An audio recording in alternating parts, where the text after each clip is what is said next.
बिस्मिल्लाहिर्रहमानिर्रहीम, अस्सलाम वालेकुम। आज का जो टॉपिक है वो ये है कि आप लोगों को फाइलर बनना चाहिए या नॉन फाइलर रहना चाहिए।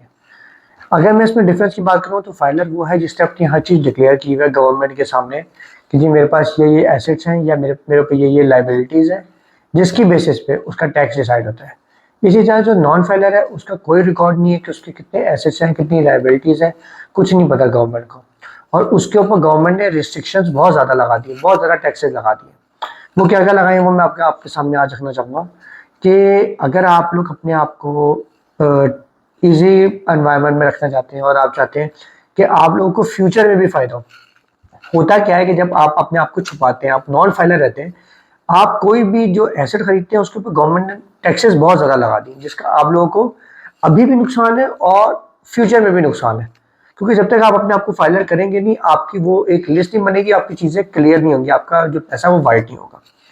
इसमें क्या क्या चीज़ें आ जाती हैं। अगर हम लोग आप शुरू में बात करें कि आप कोई गाड़ी या कोई प्रॉपर्टी खरीदते हैं, उसके ऊपर आप लोग को 50% तक का फ़ायदा है अगर आप जो हैं वो फाइलर हैं। अब अगर हम बात करें कि अगर प्रॉपर्टी सेल और परचेज की बात करें, तो अगर आप कोई प्रॉपर्टी सेल करते हैं और अगर आप फाइलर हैं तो आपने सिर्फ और सिर्फ 4% टैक्स देना है। लेकिन अगर आप प्रॉपर्टी सेल करते हैं और अगर आप नॉन फाइलर हैं तो आपने 10% टैक्स देना है। मतलब अगर 1 करोड़ की प्रॉपर्टी है, फाइलर है तो 4 लाख रुपए, नॉन फाइलर है तो 10 लाख रुपए आपने देना है। इसी तरह अगर आप प्रॉपर्टी खरीदते हैं बायर बन के, आप फाइलर हैं तो आपने सिर्फ 4% टैक्स देना है। लेकिन अगर आप नॉन फाइलर हैं तो आपने 20% देना है। 1 करोड़ की प्रॉपर्टी पे लगाओ तो फाइलर है तो 4 लाख रुपए, नॉन फाइलर है तो 20 लाख रुपए। तो बहुत बड़ा फर्क है। इससे बेहतर है कि आप टैक्स देके अपने आप को फाइलर करें। फिर बैंक ट्रांजेक्शन्स में देखा जाए तो उसमें कोई टैक्सेस नहीं लग रहे आपके ऊपर। मतलब गवर्नमेंट ने ये पॉलिसीज इतनी स्ट्रिक्ट इसलिए कर दी है ताकि मैक्सिमम लोग अपने आप को फाइलर करें। उसकी रीज़न ये है कि बहुत सारे लोग नॉन फाइलर बैठे हुए हैं और जो लोग फाइलर हैं या जो लोग सैलरीड क्लास हैं वो बेचारे फाइलर होते हैं। तो वो जो है तो वो बेचारों पे सारा टैक्स आता है। पूरी जो कहते हैं ना 26 करोड़ आवाम का बोझ उन चंद लोगों पे आ जाता है और वो बेचारे पे सह जाते हैं। तो हम तो अल्हम्दुलिल्लाह फाइलर हैं, हमारी कंपनी भी फाइलर है, हम लोग खुद ज़ाती तौर पे भी पूरी फैमिली फाइलर है। तो हम तो भाई इस डिसीजन से खुश हैं कि लोगों को फाइलर किया जाए ताकि एक रिकॉर्ड बना जाए। अगर हम इसी का कंपैरिजन करें ना इंडिया के साथ, इसका कंपैरिजन करें हम सऊदी अरेबिया दुबई के साथ, तो वहाँ पर एक ठेले वाला है ना, उसने भी क्यूआर कोड लगाया हुआ है। क्यों कि क्यूआर कोड की करें ताकि पूरा सिस्टम ना सेंट्रलाइज हो। सेंट्रलाइज रहेगा, बैंक इन्वॉल्व रहेंगे, पैसा इकोनॉमी में ग्रो मतलब घूमेगा, पता चलेगा, रिकॉर्ड रहेगा। तो उससे हमारे मुल्क को ही एट द एंड फायदा है। आपको आज फायदा है, अगर आपको आज समझते हैं कि आपको आज नुकसान है, आपके बच्चों को कल को फायदा है। मुल्क तो रहना है, बच्चों ने भी रहना है, बच्चों के आगे और बच्चे भी होने हैं। तो क्यों आप अभी के इस चीज से बचने के लिए अपने बच्चों के लिए नुकसान कर रहे हैं। अपने बच्चों के लिए भी आसानी करें, अपना पैसा भी वाइड करें, अपने बच्चों के लिए भी पैसा वाइड करें, ताकि कल को अपने बच्चों ने कोई चीज खरीदनी हो या आपने कोई चीज खरीदनी हो उसमें आप लोग के लिए आसानी हो। फिर फाइलर बनने का एक और सबसे आसान जो बेहतर फ़ायदा है आपको, वो ये है कि जब आप किसी कंट्री में आपने कहीं विजिट करना है, किसी और मुल्क में जाना है, उधर के लिए आप वीज़ा लगाते हैं ना, तो कुछ कंट्रीज़ हैं जो आपको वीज़ा ऐसे नहीं दे रहे थे, वो आपकी चेक करते हैं बैंक स्टेटमेंट।